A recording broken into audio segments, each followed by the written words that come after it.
Hey, you want to learn some secrets? Yeah? But let's go.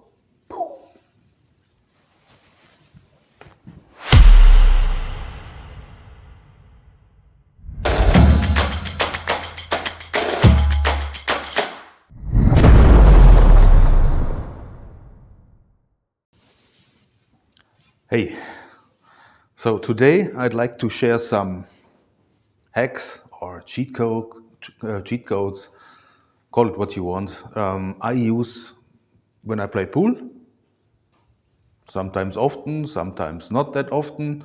And these are some little helpers helping me in some situations. And today I'd like to share some of them to you. So give it a shot, have fun, and let's go. Yeah, the first example I'd like to share or to show you is just about making a ball.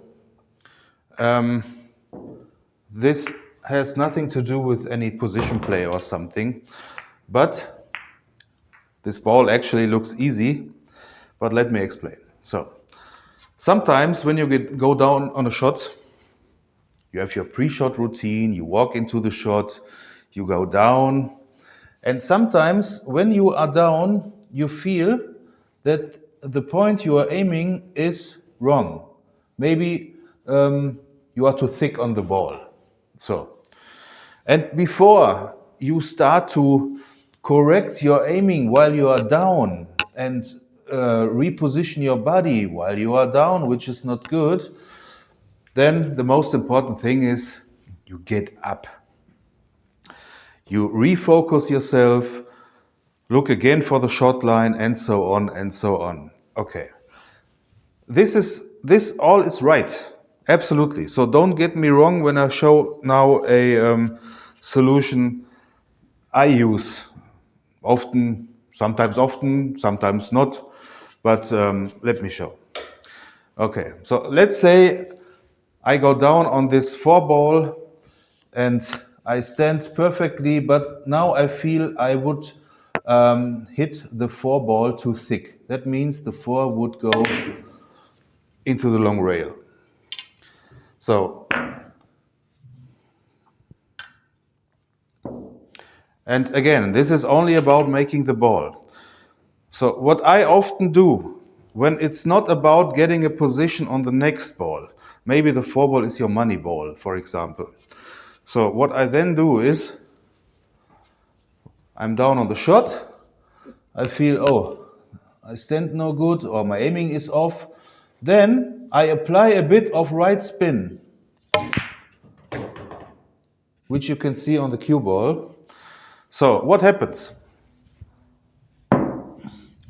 Actually, it's the gearing effect.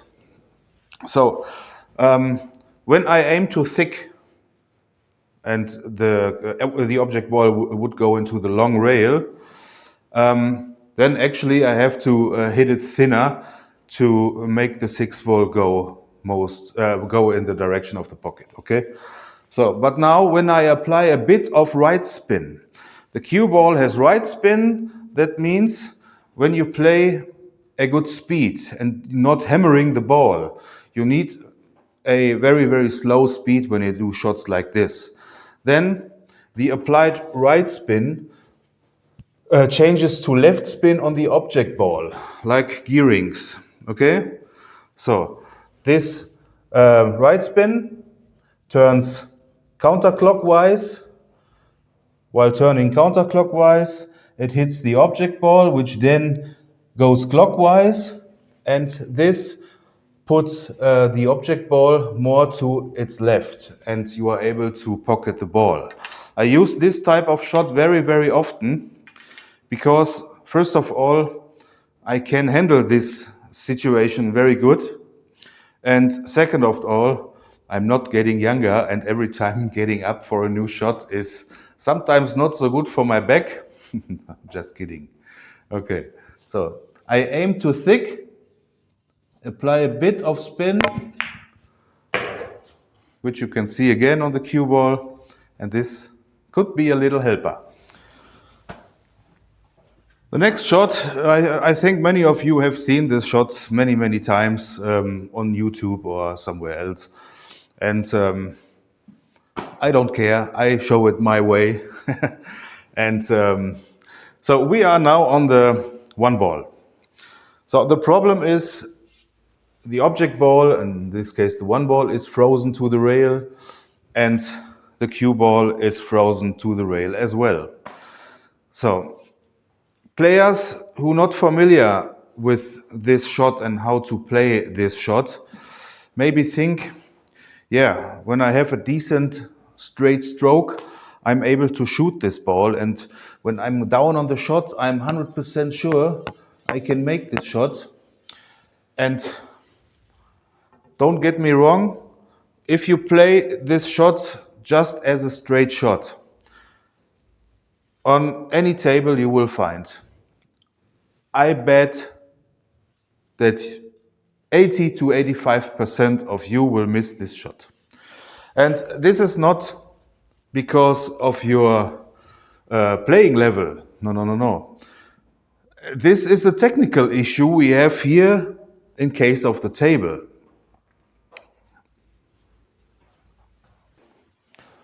So this is actually not that easy for me to record, but let me explain. Okay, so when the cue ball is frozen on this rail and the object ball on this rail, point number one, we have two rails. The long rail is splitted in two. 1, 2. So this is point number one.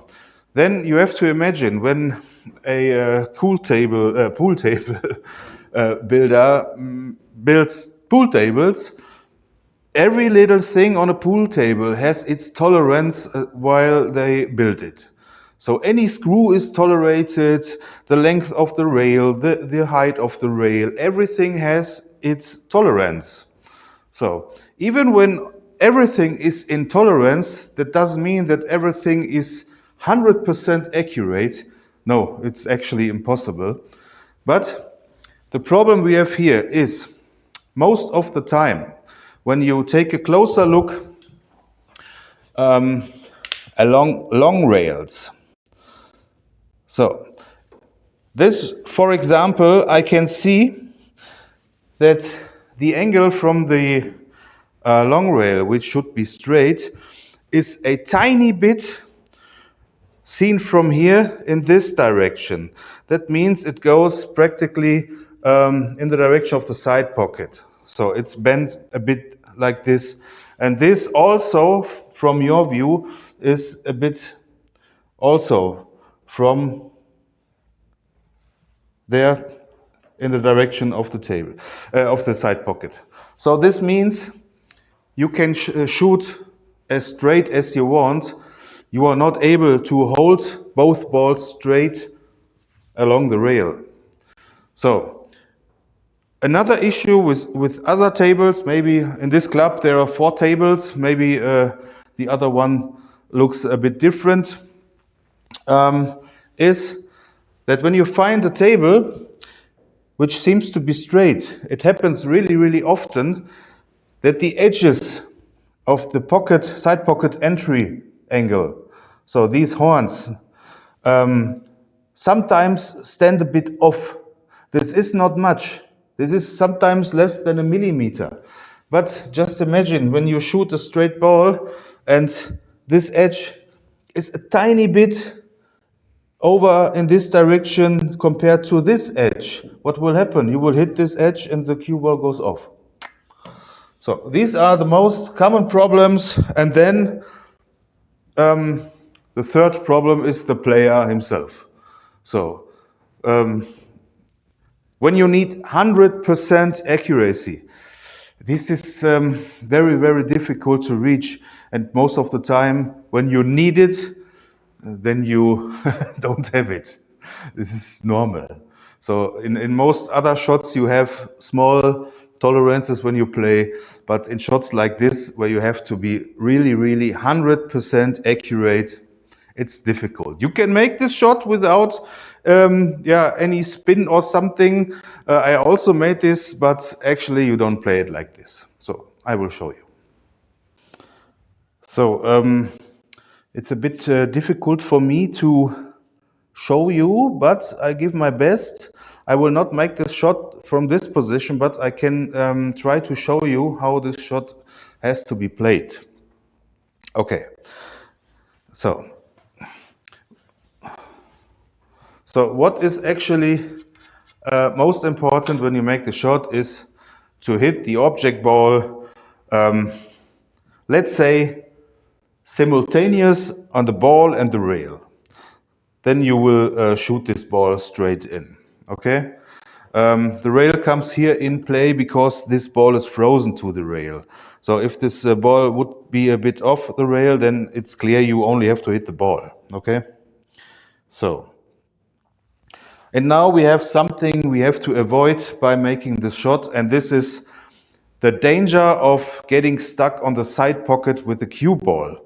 And you can only make this consistently, and this is very important. You could actually make a massé shot with the extreme curve, and I say 1 of 1,000 shots will be good, but that's not what we're here for. So you play this shot with a medium speed, and I had to look on the camera just a second. Yeah, okay, you can see it. So I play this shot with medium speed,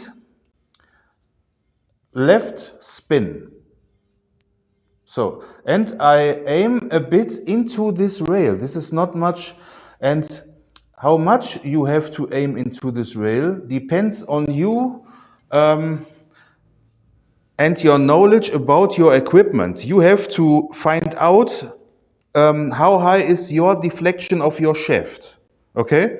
And then you know how to aim this shot.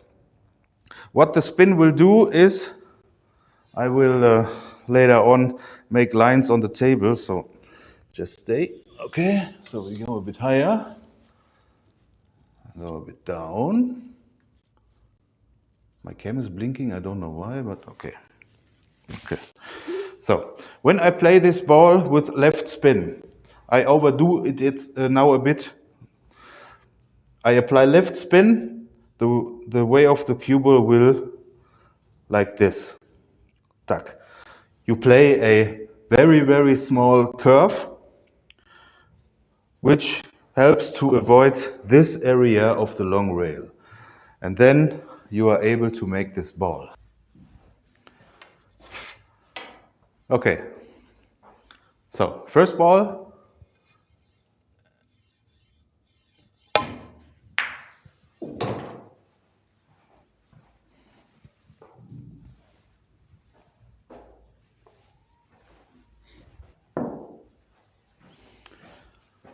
Now the second one.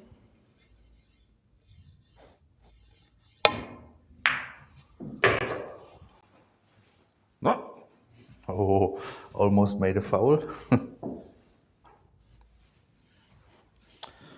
And a third one. Now I try to hold the cue ball. It's a bit better, a bit more spin. As you can see by looking on the cue ball how many spin I applied. So I definitely had no contact in this area and I made the balls.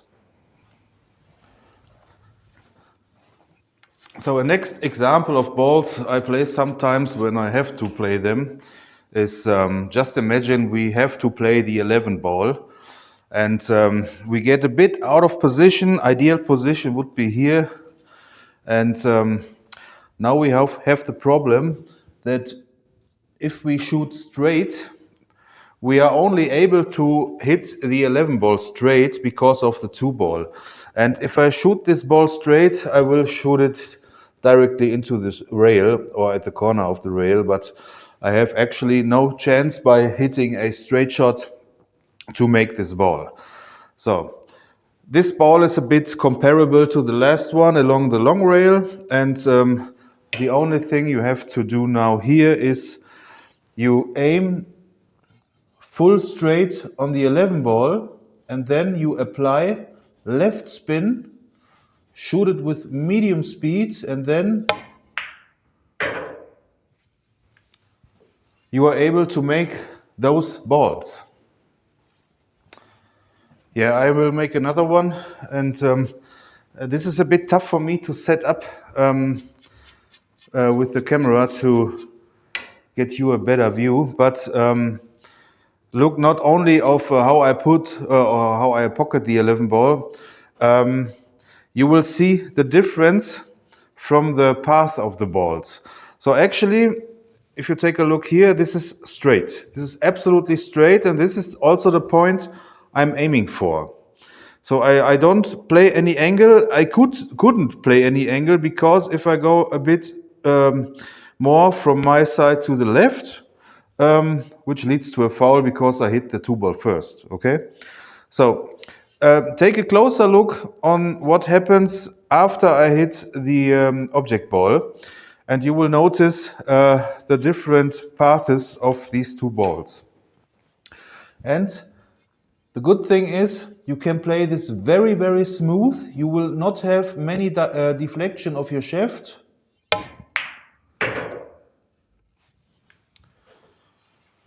Yeah. So this next shot is a shot I really, really love to play. And so let's say we are on the 2 ball and we have to get position on the 8 ball.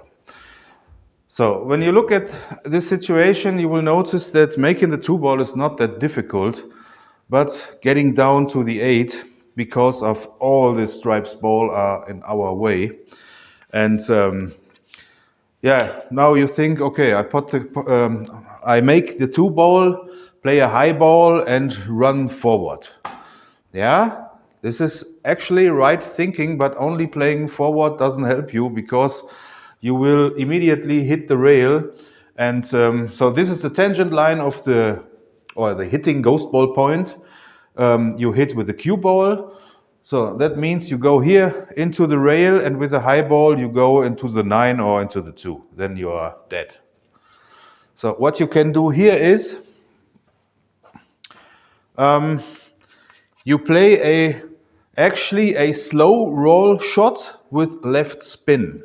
So this means I used to play these shots low left. Sounds a bit weird, but this is the technique I use. And I make not a punch shot. This would lead to a draw shot, what I not want. I smooth this ball in. It's a bit like Efren does, okay? I'm not trying to copy Efren, but this is the way he plays. And yeah, I will try to make it on first try. So I go left deep. My hair is in a way. I need a haircut. Damn it. Okay, so low left. So and look how smooth I come down to the 8. So I try to give you a better view of what happens to the cue ball. So actually what happens is I play low left. Most important is left, okay? So the ghost ball point is the same. It has to be the same, otherwise I would not be able to make the 2 ball. So and then after the cue ball hits the rail, the natural outcoming angle is actually the opposite of the incoming angle, okay? Angle in, angle out. So now with the spin, I'm able to come from this angle to this angle. So the spin flattens the outcoming angle out. And this is why these shots are possible, but it looks easy. For me, sometimes it is easy, but you have to put a lot of effort and work in it. Trust me, this is not, oh yeah, I make 2 out of 3 one day and now I'm able to shoot this ball. No, Just a second, I will explain. So.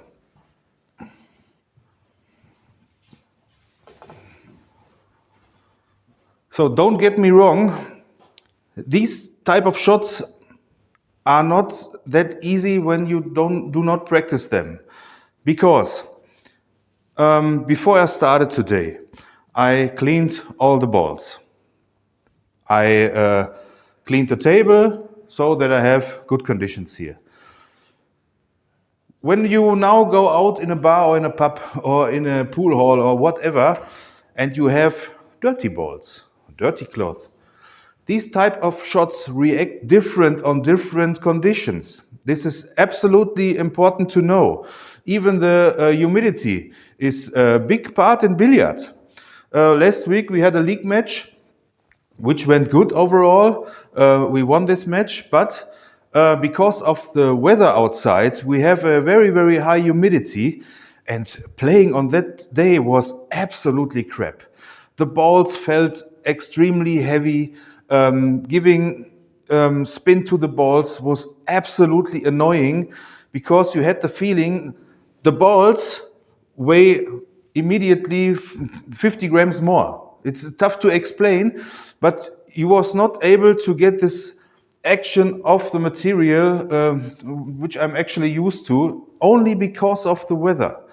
So now the club where I play league, they have a air condition, and this will be better. So the last situation I would like to show you for today is actually a topic on its own. It's called Cut Induced Throw. So, and I will make a video about this also for a better understanding and explanation from my side. But today I'd like to show you what is actually possible. And so I set up two balls here. This is the 2 ball, behind there is the 9 ball. Both balls are frozen. So, but if you take a closer look, if I play straight on, I will land here. Okay? So, in this case, we work with Cut Induced Throw, and I will explain you just in a second.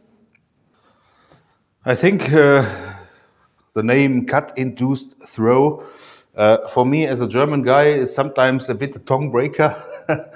But actually to understand what happens here is not that difficult.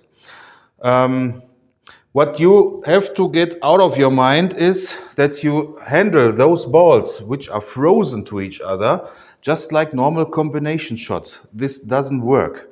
So as if they are not frozen and you have a gap between the balls, then you can think a bit different, because to hit the 9 ball, I have to hit actually viewed from the 2 ball a bit to the right. So when the gap is bigger, let's say it's an inch or more, then you can play a normal combination shot that the 2 ball goes directly on the ghost ball point. This is possible. But in this case, it's not possible.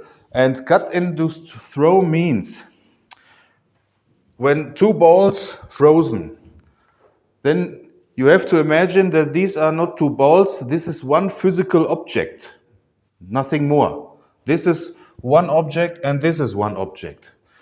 So when I take a look at the shots, I want to play the combination 2-9, and I see my ghost ball point when I shoot straight goes right beside the corner pocket. So this means the 9 has to go to the left. So actually this is not much off of the corner pocket. Then it's just enough if I hit the 2 ball on its right side. This means, at the moment the cue ball comes onto the onto the 2 ball, this physical object starts to drift a bit to its left and rolls forward. So this tiny bit of the left reaction is for me actually not able to shoot with my camera, but I will just shoot without any spin and hit the dead center pocket. No spin, just on the right side of the 2 ball. But now it gets a bit trickier. So now it's a bit more difficult because the 9 points here. So we are more than 2 balls away from the pocket. And I will just find out how much I can cut this 9 ball over here using 2 things. First of all, as I said before, the cut induced throw. So I have to push this object a bit to its left, but when they are so far away from the pocket, I think it's not enough. So what do we know? We know if we shoot straight, we are right off the corner pocket. Then we know the 9 ball has to throw a bit in the direction left to the pocket. So, and to support the cut-induced throw, I now apply a bit of spin. This means the 9 ball has to go left, so it needs left spin. And now think again, gearing effect. If the 9 needs left, then the 2 needs right, and the cue ball needs left. So we have left spin becomes right spin becomes left spin. Okay? So I now shoot on the right side of the 2 to push our physical object a bit to the left and try to apply spin. And what is important is those shots you cannot play that hard. The balls need time to, let's say, overgive the given spin to the next ball. So I play now with left spin and medium speed or slow speed, and I think this was actually better than I thought, because we were not a mile away, but we were a huge gap between layout and corner pocket. Not bad. So one less time, maybe you can see it better. So shooting straight, this is straight, will lead actually to this point. And now I try to make it again. So what I now do, because this is a bit more off than the shot before, I raise the butt of my cue to play a slightly curved ball, a masse shot into the 2 to get a bit more spin. So we need left spin, like before, and just look, dead straight in the pocket.